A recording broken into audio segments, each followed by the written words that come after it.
Good morning. Who doesn't like the success? Be it the born child, the adult, the elder, politicians, psychologists, doctors. Success has become a mantra, just like everybody chant every single day. My mantra for success is 6 Ds. D, D, D, D, D, D. When you look at everybody, whether you're an engineer, doctor, scientist, whoever is, absolutely look at the story of coming up to the fore. How you can come up to the fore? When you come up on the stage, you feel you are successful. You get up in the morning is the most beautiful success you get. And when you go to the bed, and if you get sleep immediately, you are successful. Whether it is an entrepreneur, a scientist, or CXOs, a teacher, a mother, a father, anybody will have their own view of success. Success is not a quantifiable stuff always. Sometimes it's emotional, sometimes it's psychological, sometimes it's political, and sometimes it is just a feeling. Your success, possibly a different perception in my way of looking at the success. But for anybody in this world to be called successful is not just because of the absence of a failure. Failure is a side effect. It's just like the Rahu Ketu, come and go. They are all in the transition mode. My mantra to all people in the world to be successful, I call it as a vitamin D, but it's 6 Ds for success. The first D is dedication. When you say dedication is a quality, it's a feeling, and dedication is not a numeric number. Dedication is a continuous phenomena of people. If you look at Mahabharata, there was a benchmark set by Arjuna in the archery. And Dronacharya always said he's proud of his child, his student, his disciple, and nobody can rise above Arjuna in the archery. A very specialized, just like you make a computer science in artificial intelligence, computer science in robotics, computer science in IoTs, there was archery in a Shabdavedi. From whichever the direction the word, the sound comes, without looking at the direction, the arrow was shot. And that was the highest level of the proficiency in the archery. Ekalavya comes to know, goes to Dronacharya, begs, seeks his permission, and because of some criteria, because every college has a criteria of nominations and enrollment, and he could not get his success. But the power he brought to the success is dedication. And that dedication, he installed the statue of Dronacharya, and he went on doing things time and again, meticulously, consistently, and persistently. And that is where you find Ekalavya in the entire story of Mahabharata not being the success of the success, but the success because of he superlated himself in the archery. And Dronacharya comes, knows, understands his dedication. And possibly at the end there is always a Guru Dakshina. Guru Dakshina not necessarily from the QR code, it is from the thumb. Thumbs up to Ekalavya being very, very successful. My second thought about success is devotion.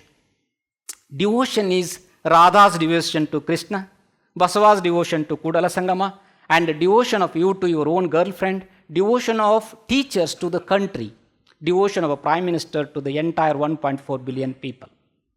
The devotion is known in the history of the Mahabharata is from all our Kapi or vanara sainyas. I don't call them as the monkeys. They're vanara sainyas. Va means wow. Na means ever or not. None like them are the warriors this land India produced. Their devotion is known for creating a Ramasetu between the Bhushara of India and the Lanka. And you can see the images of Ramasetu now as well from the aerial view. What they did with the devotion is every stone, the brilliant engineers they Vanara Sainya was, exemplary civil engineers they were. The power of their success was Sri Ram. Every stone they put on the waters is just Sri Ram and started floating. And somebody goes to Rama and tell, you also try. Rama writes Sri Ram, it sinks. Because he was not devoted for the Ramasetu. All these vanara Sainya were devoted. Their unconditional love for Rama is started floating. The devotion is a power within.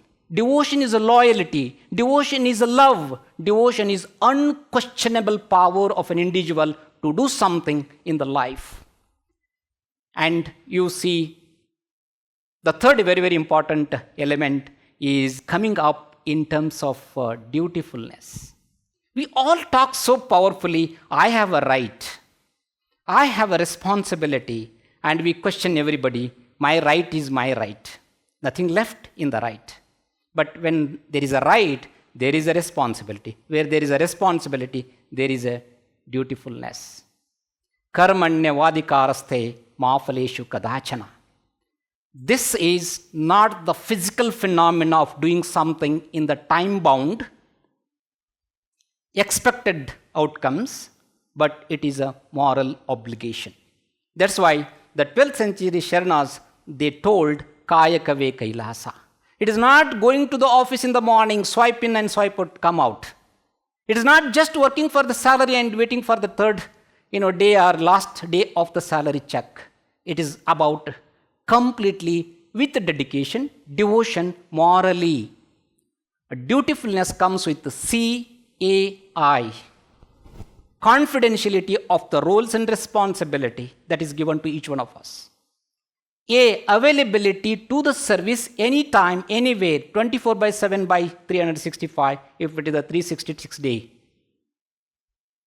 And I is integrity. That is what Kayaka is the most powerful thing we talk about, the dutifulness. Otherwise, it's a job or a service or doing something for the sake of doing. Dutifulness is not for the tick mark. It is from the heart. And then, if you want to be succeed in every time in the life, the most important D is a decision making. You have a phenomenal dedication, you have phenomenal devotion, you are absolutely dutiful every single day, every single clock tick. But the decision making is very, very important. Right time, right decision. I think most of you have studied the binary logic, and the whole digital phenomena lies on 0 or 1, not a physiologic system. Either way, do like this or do like this. Take a decision either way, either this way or that way. If you don't take, somebody else find their way. The decision making is timely for the long term. When you take a decision, it should help you to move up the value chain. When you take a decision, it is not just for the short term, it is for the long term. The decision one taken, never give up. The decision should be taken each time, every time, in the way it is taking you to the destination. Decision making is done once at the beginning, and rest what you enjoy is a beautiful journey. And when you start enjoying the beautiful journey because of the power of the decision, you will reach the destination. Stay committed all through the decision processes. And the next D is diligence. Diligence is doing it, not just being there. Doing it every day. If you do it every day, it's just some form of it. But doing it every day with the same spirit, the same energy, same enthusiasm with well. You have a targets, you have a required commitments, and you do it well in time. It's a time specific, it's energy specific, and it is making things very easy for each one of us. My mother, from her 40 years to 88 years, every single day she walked 50 kilometers. And every single day she used to serve hot food to the farmers in either side of her path to my feet. The diligence gives you a power to move up. And next D is dignity of labor. And dignity of labor is nobody can think of other than the Kayakave Kailasa. In the 12th century, in this very holy land, the Sharanas coming from all the caste, creed, perspective, together lived a dharma of respecting every single individual irrespective of their perspective, background and character. Thank you so much for being here. I wish each one of you a beautiful, brighter, bigger success. Thank you so much.